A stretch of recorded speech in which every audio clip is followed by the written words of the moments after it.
O dispositivo sanitario para a festa do Albariño de Cambados posto como exemplo polo conselleiro de Sanidade da planificación estival do Servizo Galego de Saúde.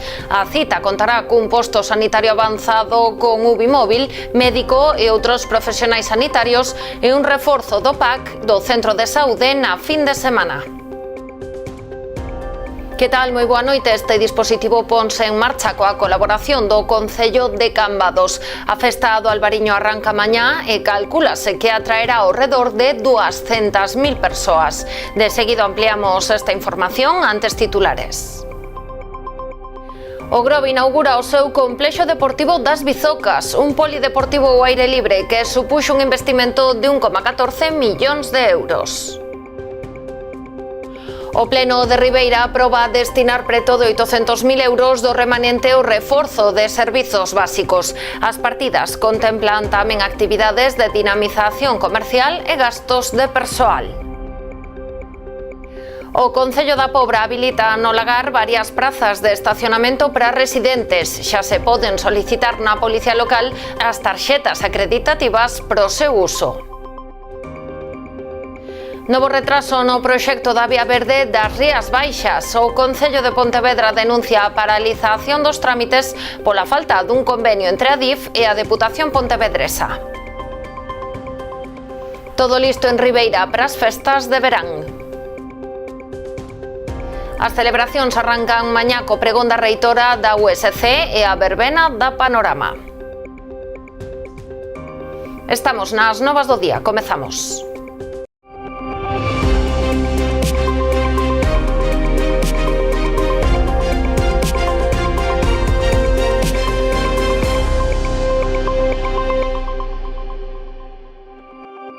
Ampliamos agora as declaracións do conselleiro de Sanidade na súa visita ao Centro de Saúde de Cambados sobre o dispositivo especial posto en marcha para as festas do Albariño.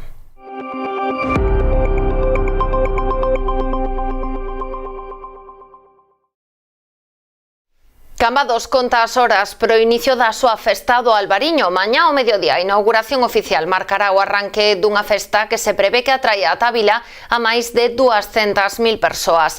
Un evento multitudinario que hoxe o conselleiro de Sanidade puxo como exemplo no que se refire ao dispositivo sanitario preparado para a ocasión.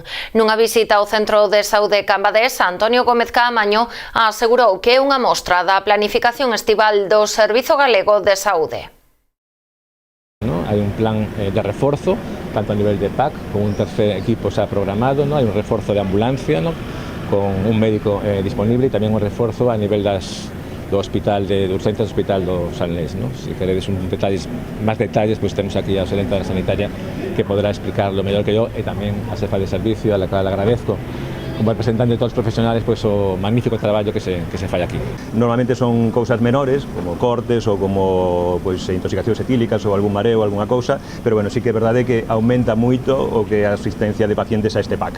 Entonces, aparte de eso que decíamos, co Concello participamos nesa organización de dispositivo sanitario para estas festas. Estamos, por suposto, nas portas da Festa do Albariño, donde, como saben, se dixo antes, hai unha coordinación estreita entre os Sergas e entre o Concello, que xa dende fai anos eu creo que foi mellorando e poñemos os medios na nosa man para que todo funcione correctamente e creemos que por parte deles tamén. Por lo tanto, agradecemos que se mellore a coordinación e pedimos eso, non? Que se siga atendendo pois este centro de saúde, este PAC, este Concello.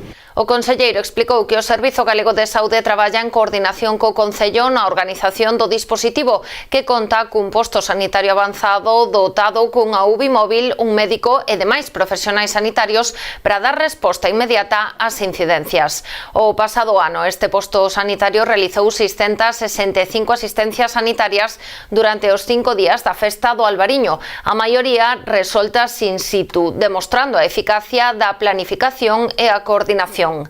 En previsión das incidencias de maior alcance que teñen que ser atendidas nos centros sanitarios habituais, o conselleiro explicou que o PAC de Cambados se reforza dende o venres e durante toda a fin de semana cun terceiro equipo. Así mesmo, tamén se reforzan as urxencias do Hospital do Salnés. Gómez Caamaño fixo un chamamento a que a xente desfrute da festa con prudencia e responsabilidade e incidiu en que están activadas as medidas para atender as necesidades sanitarias extraordinarias. Tamén puxo en valor o esforzo dos profesionais que garanten a asistencia sanitaria nas zonas costeiras mentres a xente está de vacacións. Ao respecto, Gómez Caamaño referiu que a Consellería de Sanidade é consciente do incremento da poboación, da actividade e dos desprazamentos que se producen durante o verán nesta zona e por iso adoptanse medidas extraordinarias como o aumento dos medios do 061 e do Hospital do Salnés. Levamos 40 anos entrando na túa casa, instalando os teus soños e coñecendo o teu nome. Fomos a túa tenda de confianza con outros nomes e hoxe evolucionamos para darche moito máis. Agora somos Mi Electro, mesmo equipo, mesma confianza e a experiencia de sempre coa forza dos mellores. Ven a descubrir a tecnoloxía máis avanzada co trato de toda a vida. Os de sempre, agora máis fortes que nunca. Agardámoste. Un escape de gas nun piso na rúa principal de Boiro, moi próximo á praza do Concello, obrigou a intervir o grupo de emerxencias municipal e os bombeiros. Foi un veciño do edificio situado no número 51 que endou a voz de alarma pasada a medianoite tras detectar un forte cheiro a gas na vivenda. Ata o lugar desprazáronse patrullas da Policía Local de Boiro e do Parque Comarcal de Bombeiros que procederon a localizar a fuga que se atopaba na chave de acometida e a ventilar o piso. Afortunadamente, todo quedou nun susto e nin tan sequera foi preciso desaloxar os residentes. A rápida intervención dos equipos de emerxencias evitou o que puido ser unha traxedia. Non foi o único suceso na comarca. Os bombeiros tiveron que actuar tamén na tarde de onte en Ribeira nun incendio dunha vivenda abandonada na rúa Lepanto. O lume afectou a todas as estancias interiores, provocando importantes danos e o derrube de parte do tellado. Nun primeiro momento críase que puidera haber algunha persoa no seu interior, xa que a vivenda era empregada habitualmente por persoas sen fogar. Algo que quedou posteriormente descartado unha vez realizadas todas as comprobacións. Ademais dos bombeiros, no dispositivo de emerxencias participaron tamén Policía Local e Nacional e Urxencias Sanitarias 061. A Mancomunidade do Salnés satisfeita co preacordo acadado entre a empresa Valoriza e os traballadores para poñer fin ao conflito laboral aberto no servizo de recollida do lixo. Un entendemento que permitiu ademais evitar unha folga durante a festa do Albariño de Cambados, que arranca mañá mércores. O presidente do ente comarcal David Castro trasladou a súa felicitación a ambas partes polo esforzo realizado para chegar a acordo. Neste camiño, Castro puxo en valor o diálogo e a responsabilidade para solucionar o conflito e destacou que o preacordo presenta unha mellora das condicións laborais dos traballadores.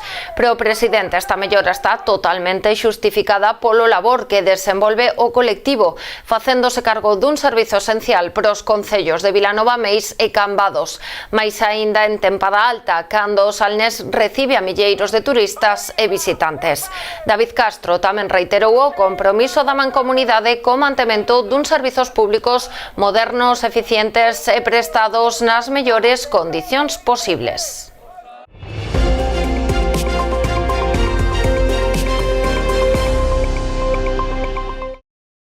O Grove conta cunha nova instalación deportiva. Hoxe inaugurouse o Polideportivo Aberto das Bizocas, un recinto que permite a práctica de distintas disciplinas deportivas. O proxecto supuxo a recuperación dun espazo abandonado e contou cun orzamento de 1,14 millóns de euros. Desta contía, a Deputación achegou un 80% a través dos programas PON 2030 e máis provincia.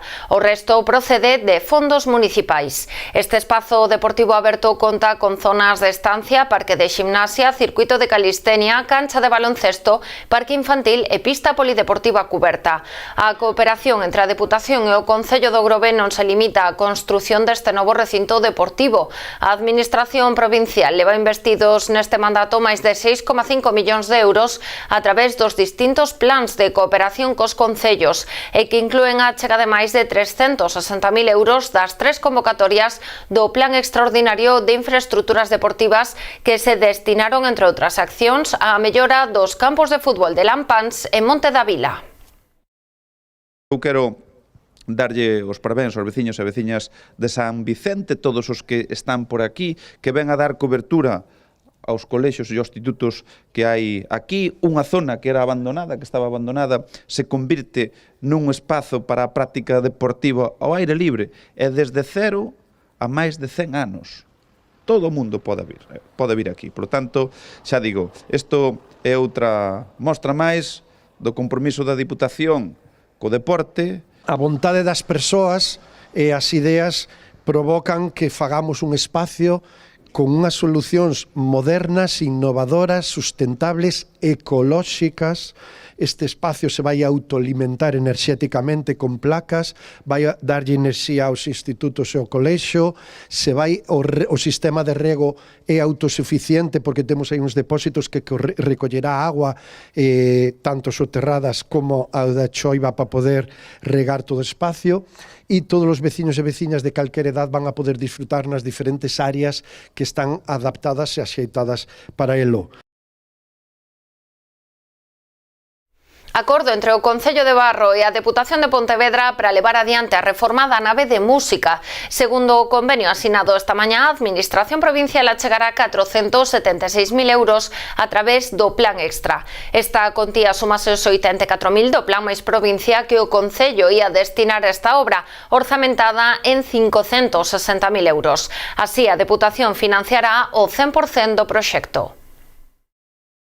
Un plan máis provincia que, xunto con outros planes, no ano 2026 permitiu dispoñer ao Concello de Barro de 1.400.000 euros e no que vai de mandato solo de plans de obras e servicios 3,1 millón de euros. Isto é unha aposta clara polos pequenos e medianos concellos por parte deste goberno, pero tamén das grandes cidades. Nós somos a Diputación de todos os concellos. Con este plan extraordinario, poder facer unha reforma integral para realmente darlle o carácter de técnico en canto a espazos, en canto a sonoridade, en cuanto a outro tipo de circunstancias que o fagan un local de un uso de moito nivel para os concellos, para todo o concello, para todos os colectivos de Barro, pois para nós era fundamental, non?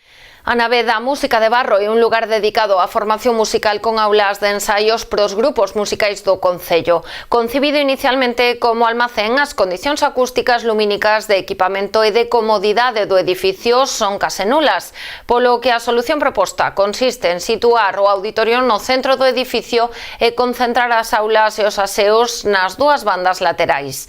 Ademais, o espazo de chegada, que ata agora funcionaba como aparcadoiro, converterase nun espazo de relación social que poida ser utilizado incluso para concertos ao aire libre cunha área verde pro asento do público.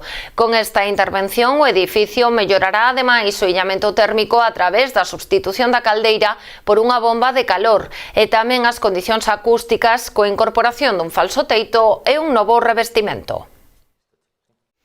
O Concello de Ribeira destinará preto de 900.000 euros do remanente ao reforzo de servizos básicos nas parroquias. Así o aprobou a Corporación no pleno ordinario celebrado a pasada tarde.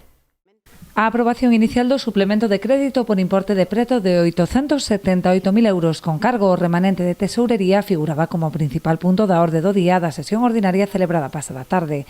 A proposta saiu adiante co apoio de todos os edís, agás o non adscrito Juan Luis Furones, quen alegou falla de previsión do Executivo por non ter incluído estas partidas no orzamento, punto no que tamén coincidiron os restos dos grupos da oposición. Que para aprobar un suplemento de crédito financiado cos ahorros dos vecinos, que o queso remanente, el gasto ten que ser urxente e imprevisto. Non poder demorarse o ano seguinte, pero a revisar as partidas que traen hoxe, pois a maior parte non son urxencias imprevistas, é unha xestión a base de improvisación. A proposta do Goberno contempla obras en saneamento nas distintas parroquias por valor de 200.000 euros. A primeira fase da pavimentación e abastecemento na Avenida de Ferrol por 150.000 ou unha partida de 145.000 para a mellora do sistema de climatización da Escola Infantil Municipal. É que no informe que se nos dá da xustificación de necesidades de reparación do sistema de renovación de aire e climatización da escola infantil se nos fala de que nenos de entre 0 e 3 anos están entre os 26 e os 38 grados. Esta situación xa se coñecía, isto se podería haber adiantado en tempo. O mes pasado debatíamos a necesidade de mellorar a pavimentación da estrada de Ferrol, a da avenida de Ferrol, unha das principais vías de entrada e saída do Concello de Ribeira. E vostedes dicían que, evidentemente, aprobouse esa proposta e dicían que había que facer máis. A min gustaríame salientar, non, que durante os 2 anos e medio que nos tocou presidir o Goberno de Ribeira, pois destinamos 1,5 millóns de euros a pavimentacións, non só no centro urbano, senón tamén en todas as parroquias. Necesidades, por tanto, que a veciñanza nos pedía e que a nosa planificación e o traballo feito pois permitiu mellorar un bo número de estradas en todo o Concello. Inclúese tamén unha partida de 100.000 euros para unha nova edición dos bonos Ama Ribeira e outra de máis de 104.000 para gastos imprevistos de persoal. Os bonos Ama Ribeira que os trouxemos nós agora que estamos no goberno fai 10 meses, xa os trouxemos e volverémolos a traer tamén para que a xente compre no comercio local e gaste no comercio local. Xa sabemos que vostede é máis usuario de grandes superficies, nós non, nós gastamos no comercio local. Outras partidas menores destinaránse a investimentos en instalacións deportivas, a adquisición de maquinaria para a Brigada de Obras e Control de Tráfico, arranxo das eficiencias no lumeado do centenario ou organización de actividades deportivas e accións de dinamización comercial.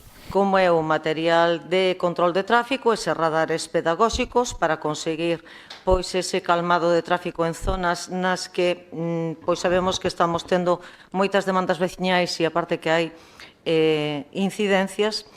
Vamos a arranxar tamén pois esas deficiencias que hai na iluminación do parking do centenario. Outros puntos que figuraban na orde do día e que tamén saíron adiante foron a adhesión do Concello á Rede Española de Capitais da Cultura ou a redacción dun regulamento municipal para o control de estacionamento de autocaravanas. Pausa para a publicidade, non marchen.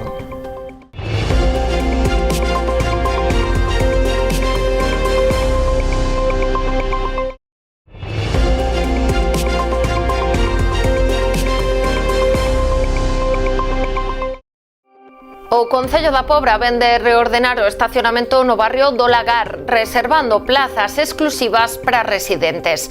As persoas que reúnan os requisitos xa poden solicitar a tarxeta acreditativa para o seu uso nas dependencias da Policía Local. A pasada semana, operarios municipais da Pobra procedían á reorganización das prazas de estacionamento do barrio do Lagar. A maioría delas pintadas en cor verde serán exclusivas para residentes. Os usuarios deberán contar coa correspondente tarxeta acreditativa, que xa se pode solicitar na Policía Local. Os principais son estar empadroado no Concello, ser propietario ou inquilino de vivendas na zona, así como titulares de establecementos comerciais ou acreditar a necesidade de acceder ao domicilio mediante un vehículo. A xente que reside no Lagar e que está empadronada aquí tamén no Concello, pois pode empezar a solicitar esa tarxeta, que non ten ningún tipo de problema. A solicitud simplemente consiste en vir por aquí, polo Concello, e xa os atenden aquí mesmo na Policía Local. O administrativo correspondiente pois xa os atende e xestiona a tarxeta correspondente. A medida entrará en vigor nos próximos días unha vez se aproben as modificacións que limitaban o tempo de estacionamento. En paralelo, o Concello está a piques de pechar un acordo cos propietarios dunha parcela na zona para habilitala como aparcadoiro. Vamos a proceder incluso agora no próximo pleno ordinario, pois a modificar eses 2 artigos, non, da ordenanza para que non haxa problemas polo horario de aparcamento. Pero o comezo será prácticamente inminente, en canto podamos.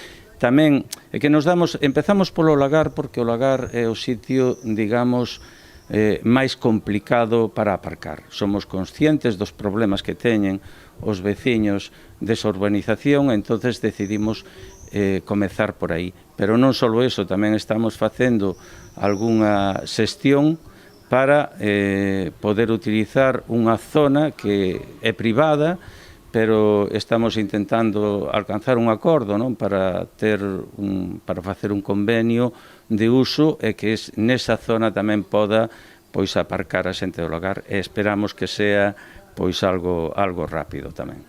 Co obxectivo de facilitar a implantación da nova medida, o Concello habilitou un prazo para que as persoas que reúnan os requisitos poidan solicitar e obter a tarxeta, polo que de momento non se están a efectuar sancións.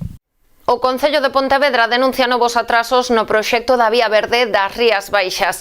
O edil de Infraestruturas deu conta hoxe da rescisión do contrato pro estudo de viabilidade do proxecto no treito do antigo trazado do ferrocarril que unirá Pontevedra e Arcade. Segundo César Mosquera, a Deputación de Pontevedra anulou o contrato este mes de xullo, o que suporá volver á situación de partida tras 15 meses de atrasos, dixo, inxustificados. Mosquera lembrou que en xuño do ano pasado a Deputación encargoulle á Fundación dos Ferrocarrís Españois un estudo de factibilidade para acondicionar este antigo trazado ferroviario como vía peonil e ciclista.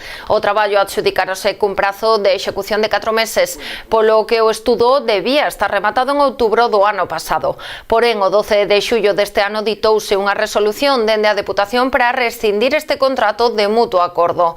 A xustificación aportada é que a Fundación non pode realizar o traballo sen que exista un convenio previo entre a DIF e a institución provincial, un documento que a día de hoxe non existe. Ante estes feitos, o concelleiro lamentou que se perderan 15 meses debido a esta incidencia administrativa e advertiu que hoxe por hoxe non se sabe cal é o prognóstico de futuro do proxecto nin como se vai seguir adiante con el.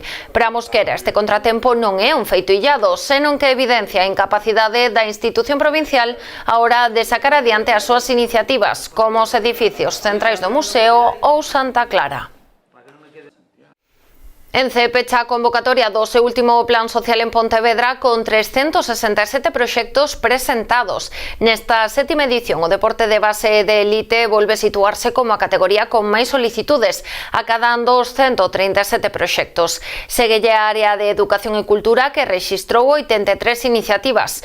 Pola súa banda, a liña destinada á recuperación e mellora da contorna recibiu 61 proxectos, mentres que a de promoción da inclusión social suma 60 solicitudes. Finalmente, a categoría de Emprendemento e Innovación contabilizou 26 proxectos orientados a fomentar novas iniciativas empresariais, impulsar a innovación e xerar oportunidades de desenvolvemento económico no ámbito local. Pechado o prazo de presentación de solicitudes, comeza agora o proceso de análise e valoración das iniciativas presentadas. A Comisión de Seguimento do Pacto Ambiental, integrada pola Xunta de Galicia e ENCE, supervisará o procedemento de avaliación e selección dos proxectos, mentres que a consultora especializada Valora coordinará a análise técnica de todas as candidaturas recibidas. As propostas serán valoradas atendendo a criterios como o seu impacto social, alcance, viabilidade, capacidade transformadora e contribución ao desenvolvemento sostible da comarca. Os proxectos beneficiarios desta sétima convocatoria daránse a coñecer durante o último trimestre do ano. Dende a súa posta en marcha, o Plan Social de ENCE beneficiou preto de 1.700 proxectos.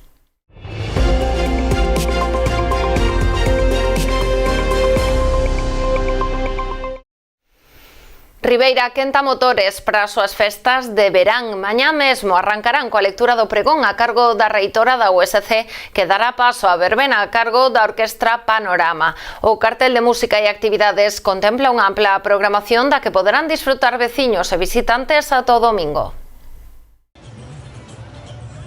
Todo listo en Ribeira para dar o pistoletazo de saída ás festas grandes do verán. Mañá ás 9:30 darán comezo oficialmente os festexos coa lectura do pregón dende a Casa Consistorial por parte da reitora da Universidade de Santiago de Compostela, Rosa Crujeiras.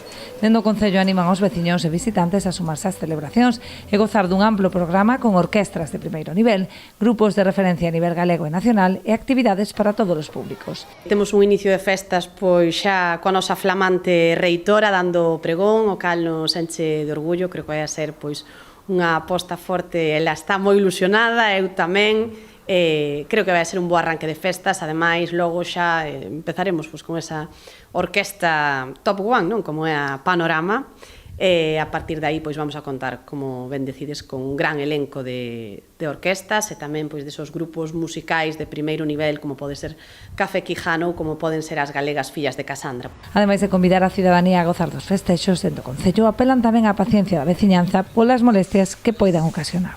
Van a ser uns días moi bonitos de disfrute. Tamén lle pido á veciñanza, como non, pois un pouco de paciencia, porque tamén o exceso, non, o aumento de población nestas datas pois tamén fai que haxa pois menos aparcamento ou menos espacio e polo tanto pois que moitas veces teñamos que ir un pouquiño máis lonxe para poder aparcar. Sacando eso, creo que son unhas datas nas que temos que contar xa con esa excepcionalidade e a partir de aí pois disfrutar, pasalo ben. Esta mañá presentábase en Boiro unha nova edición da Romaría de Exipto que se celebra na parroquia de Abanqueiro. A cita será esta vindeira fin de semana do venres ao domingo con múltiples actividades programadas. Destaca principalmente a xornada do domingo co tradicional xantar campestre a carón da capela. A Comisión de Festas de Exipto programou un amplo e variado cartel para celebrar a tradicional Romaría. A cita será esta vindeira fin de semana, coincidindo co primeiro domingo de agosto. As actividades prolongaránse do venres ao propio domingo, con actos litúrxicos, actuacións musicais e tamén actividades para os máis pequenos. Aínda así, o día grande dos festexos será o propio domingo, coa tradicional Romaría Campestre, a carón da capela. É o domingo que é o noso gran día, o día da romería. Temos tanto a alborada pola mañán con gaiteiros, despois o mercado ecolóxico que está organizado pola Asociación Aloumiña, a Eira dos Oficios, e teremos misas todas as horas desde as 9 da mañán ata as 12, que é a misa grande, no que temos tamén un proyector, unhas pantallas grandes para que todo o mundo poda ver a misa. E a sesión vermú estará amenizada por un grupo veciño daqui de Taragoña, Tremenda Sudada.